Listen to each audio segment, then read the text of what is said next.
500 টাকা হাতত দিয়েও আমার বউকে আমি হুজুর করা পারিনি।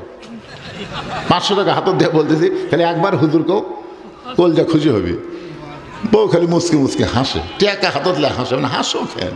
বলে জনগণ আপনাকে চিনে না তাই হুজুর কয়, কিন্তু আমি তো জানি আপনি কি। দেখছেন, নিজের বইয়ের কাছে আজ পর্যন্ত হুজুর হয়ে গেল না। এই জন্য আমি 3টা কথা প্রায় মাহফিলে বলি। 1 নম্বর কথা হলো, যারা বড় বড় ডাক্তার তাদের বউকে কোনোদিন সিজার করায় না, কারণ ডাক্তার জানে সিজার করালে মায়ের ক্ষতি, বাচ্চার ক্ষতি। যারাই বড় ডাক্তার, MBBS FCPS এই ডাক্তারের বউগুলো কিন্তু নর্মালে বাচ্চা নেয়, সিজার হয় না। 2 নম্বর হলো, মৌলানার বাড়ির জীবনেও মিলাদ হয় না। দেখবেন খেয়াল করে, যারা মৌলানা এরকম মিলাদ পড়ায় ঠিকই নিজের বাড়িতে পড়ে না, খেয়াল করে দেখবেন।